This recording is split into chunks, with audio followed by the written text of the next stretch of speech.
It's time for a new evolution in raising golfers, one that doesn't involve headaches, tears, or heading down the path of unknown.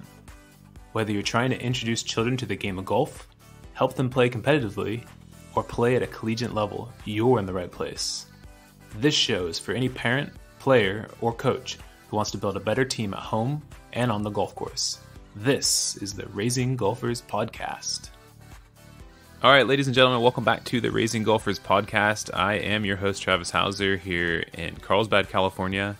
Really enjoyed the last few months of fall golf here in San Diego. We just finished up our fall semester of the Operation 36 program, and this week we're kicking off the winter session of the Operation 36 program. And it's just so fun to see how well this program has grown over the last 6 months. It's exciting to see new students coming into the program, and it's even more exciting to see the progression that the students have had who have been in the program for a number of semesters. We even have one junior golfer who's reached the 200-yard marker, and he will be playing at a new golf course here locally, and it's just going to be so exciting for all these junior golfers. And just beyond the progression of the junior golfers, it's just so cool to see their excitement and the encouragement that they have to play golf. You know, I've seen junior golfers, and this was brought to me from one of the parents in my Operation 36 program, where the dad was saying, you know, when we started golf, my son would show up and he would just be wearing his gym clothes, with just a t-shirt and just some, gym shorts. Now it's all about acting the part as well for him. So now his whole closet's full of golf clothes. It's got new hats, shirts, shorts, everything, even the shoes. And I think that's so important because it's just part of that immersion into the game. And that's what keeps it exciting for everybody. And I think it's just so cool. And so I love to hear those kinds of things. And again, you don't get that just by providing that for your junior golfer. That is just the byproduct of them enjoying the sport and immersing themselves more into the game, whether they see it on TV or just with their other players in their classes and how they are dressing and conducting themselves as golfers. So it's just so fun to see. Today, what we're going to talk about are the do's and don'ts for tournament play of junior golf. So we're going to go through a couple of different areas, including signing up for your junior golfer, the practice rounds, caddying, post rounds, and then practice. And I'll leave you with a couple of final thoughts. And today's episode, there's going to be things in here for both the junior golfer and for specifically, I think, the parents, more so than just the coaches, but I think the parents involved in this process. So let's get into it. All right. So let's talk about the signups for tournament play. So for junior golfers, I would say a do would be to pick a tournament that you feel comfortable playing in. Now, what I mean by that is, maybe it is picking a golf course or your local course or your home course that's hosting a tournament, and have that be maybe one of your first tournaments that you decide to play in, because you are starting in an environment that you're comfortable in. You're starting an environment that you're familiar with. And I think it's going to help with just some of the overwhelm that can happen when being in this new environment playing in a junior golf tournament. Now, I would say don't sign up for an event that may seem really overwhelming for you. So that could be a golf course that you're not familiar with. It could be a playing field that's, over 100 players. If in your gut as a junior golfer, you feel like that is going to be an event that feels overwhelming for you, maybe not have that as your first event going out there. Now, parents, I would say a do would be to wait for your child to ask to play in a tournament.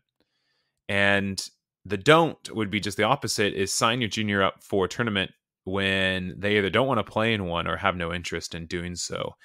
And, even myself, I sometimes kind of jump and think, oh, geez, maybe I should get my oldest son to play in a tournament just to, give him some experience. But he doesn't even know what a tournament is. So why would I put him in a tournament when he doesn't even know what that is and potentially risk him having a negative experience too early in the game that could then risk taking him away from the game? So I think it's something that we can slowly do. And I believe actually growing up, I want to say that even Xander Schauffele, he didn't actually get into tournament play too early. And I don't think as a young junior golfer, he was playing a ton of tournaments. Now, sure, later on as he got older, and I think closer to his high school years, he started doing that. But just to give you as an example, the best players in the world don't necessarily always start playing tournaments at a very young age. So, let's wait for the junior golfer to say, hey, mom, dad, I'd like to play in a tournament. All right, so then after you're signed up for a tournament, one thing I think anybody would recommend is some practice rounds. So for the juniors, a do would be, when you're out there playing a practice round, maybe take some notes. And I would use some of your own words. Those types of things will help you remember situations on the golf course or certain holes. But I think it'll help with your course management. So then when you go to play in the tournament, you feel that much more comfortable and you can reference some of those notes. A don't for the junior golfers would be to dwell on the results of your practice rounds. Now, remember, this is golf and anything can happen the next time out, whether it's positive or negative. So if your practice round, let's just say, didn't go so well, don't dwell on that result and think, well, geez, I didn't play well at this course. I'm not going to play well in the tournament. If you do have that mindset, there's a good chance you probably won't play well. So practice rounds, they're not for just results. It's to give you some experience and give you a chance to understand the layout, the dynamic of the golf course, and really just to give you a more comfortable feel so that when you come back the next time, you understand certain situations or certain places to hit shots and maybe even certain clubs to use. So again, don't dwell on those results in the practice rounds. Really, they don't have much meaning. As a parent, a do, maybe play alongside your junior golfer for the first time you're out there. This might give you a better sense of the course management and strategy that might be able to help the junior golfer. Plus, it's just fun. It kind of creates this first laid back environment where you're out there playing together and you're going through those ups and downs together in the practice rounds or hitting certain shots together, whatever it may be. I think that would be, a positive way for a parent to go and enjoy the practice round with a junior golfer. I would say, don't overanalyze the course. Let the juniors enjoy their experience at the golf course if it's their first time, and really help build a sense of excitement for them to come back and play in the tournament. And, you'd be surprised again how far that will go. And I think if we can kind of help build that excitement in the junior golfers, it also helps build some confidence. And, these guys, as good as the junior golfers are, they're not tour pros. And, they don't think like adult tour pros yet at this point. And we have to keep that whole experience so positive. So, this one here, I think, as a parent going out and doing the practice rounds with the junior golfers, have fun yourself. Take some pictures, enjoy yourself, play it yourself. There's just so many cool things you can do while you're out there having the practice round for the whole family to have some fun. So enjoy it. And now let's hear a message from our show sponsor. Hey guys. This last spring, I teamed up with Operation 36 here at our facility in Carlsbad, California, and it has completely changed my way of coaching and service to my customers. Operation 36 is a developmental golf program designed to take beginners from playing their first round to being able to shoot par or better for 9 holes. So here's how it works. Participants attend weekly 1-hour classes and work through a 6-level curriculum. They then play in 9-hole events once or twice a month with a common goal to shoot 36 or better from different distances. And using the Operation 36 app, coaches can plan programs, communicate with families, and track students' progress. It's really, really cool. If you're a parent listening, search for a program near you on their website at operation36.golf/juniors. And coaches, if you'd like to start a program at your facility, go to the same website, operation36.golf/coaches. Now, the next area is, you're out at the tournament, and for a lot of junior golf tournaments, not all of them, but for a lot of them, you have a caddy, and many times the caddy is the junior golfer's parent. So let's talk about some of the do's and don'ts of caddying. I think caddying is a great thing, and we want to make sure that it stays positive, and the team, meaning the caddy and player, stays very positive throughout the entire round and the entire tournament. So as a junior, I think a do would be, first of all, be kind and courteous to your caddy. Remember, they also want you to do well. Trust me. The caddy wants you to do well. So make sure that you thank them during the round for helping you. Thank them after the round for helping you. And again, just embrace them as one of the team members. They are there for you. And they're carrying that heavy bag for you. They're out there thinking hard alongside with you. A caddy, it is like a job. And so those caddies are working hard. And unfortunately for the caddies that are caddying for junior golfers, they're working for free. So make sure you thank them, and just enjoy yourself as a player with having your parent out there alongside with you. A don't for junior golfers with having a caddy is, I would say, don't solely rely on them giving you the distances, or don't solely rely on them making club selections for you. And remember, it is you who is swinging the club, and it's you who knows the game better than anybody else. Trust me, you know the game better than anybody else for your own game.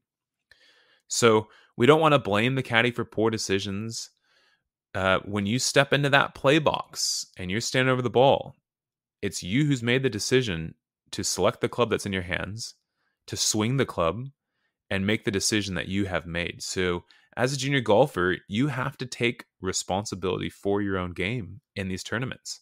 And I think the sooner that you begin to start taking more responsibility for your own game, I think the sooner you'll start to learn more about your own game and your own play. And the sooner, I think, if progression is what you want, the sooner you will progress.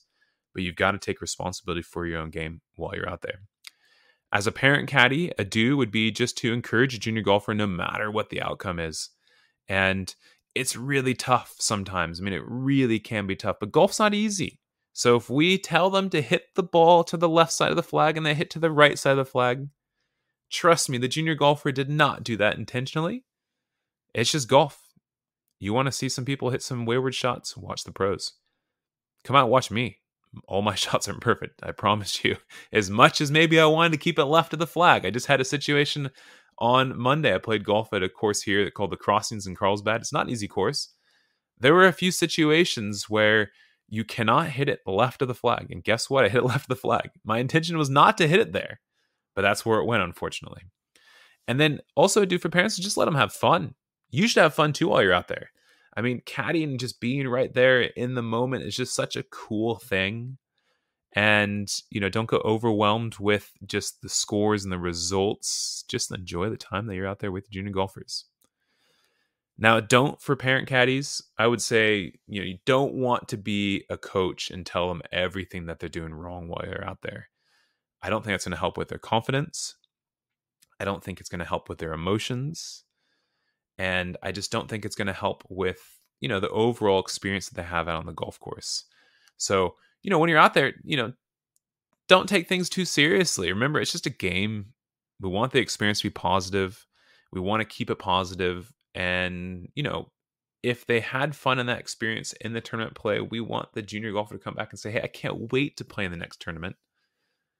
That was so exciting. That was so much fun. Geez, when's the next tournament, mom and dad? Just can't wait to get back out there. That's what we want. That, I think, is one of the most important things, keeping that experience so positive. All right, so the round is just finished. You've just played the tournament. As a junior golfer, rate yourself on how you compose yourself.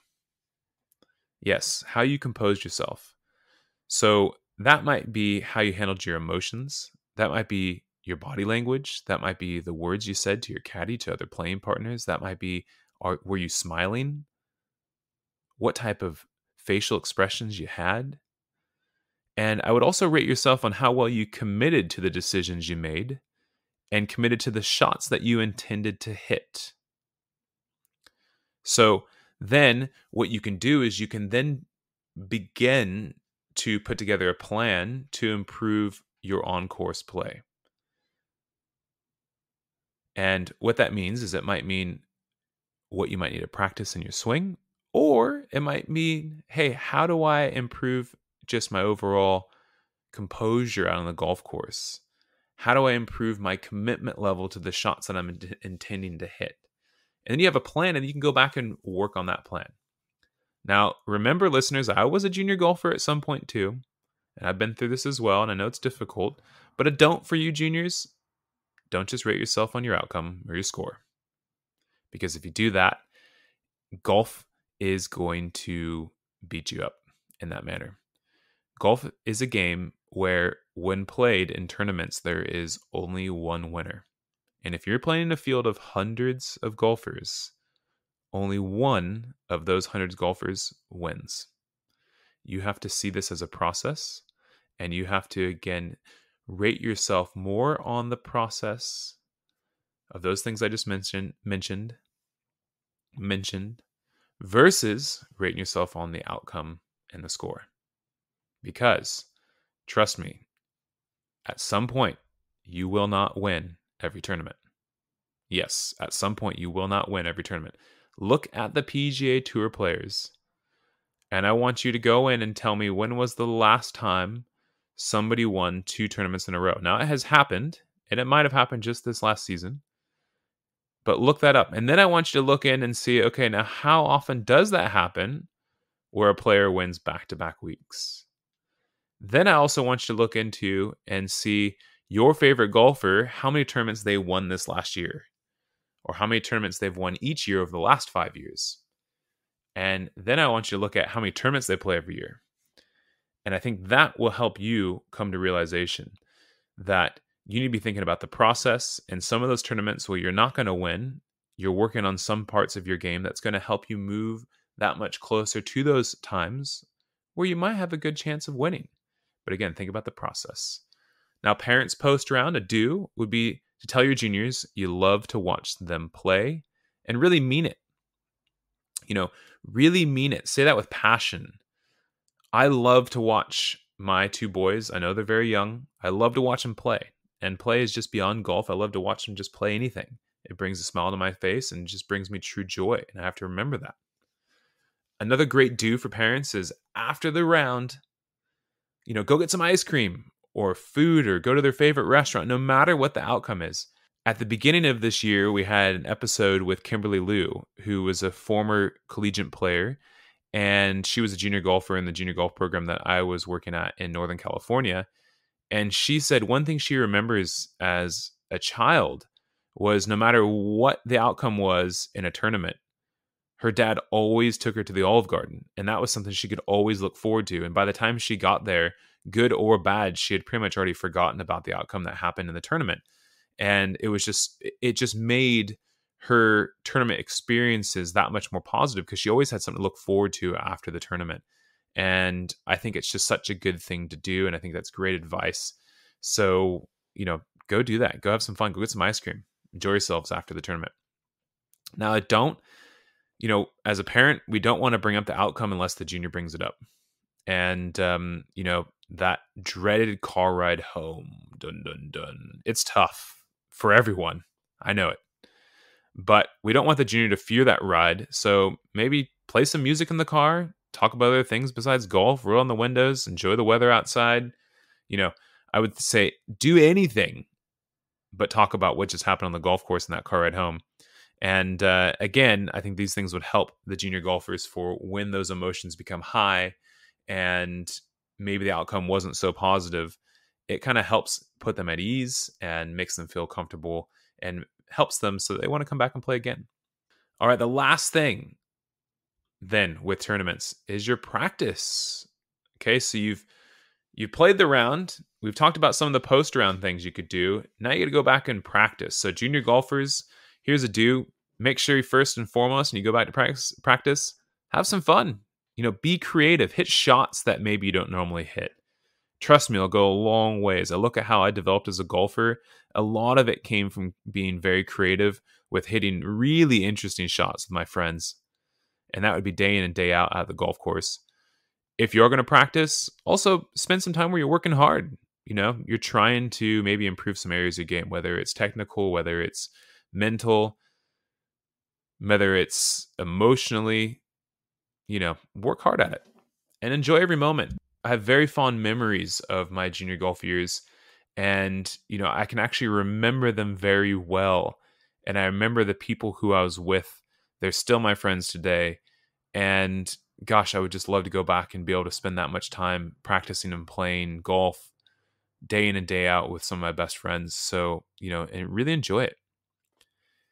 And as a don't for a junior golfer, don't practice things that aren't enjoyable. Sure, you got to get better, but, don't spend too much time hitting shots you don't like to hit. Practice things you don't like to practice. Now, sure, there's a fine line. If you're not hitting, let's just say your chip shots really well and you don't enjoy hitting chip shots, you still don't have to practice a bit of it, but maybe you can find a way to make it fun, make a game out of it with your buddies or something. And I think that'll go a long ways. And also don't get caught up in having the perfect swing.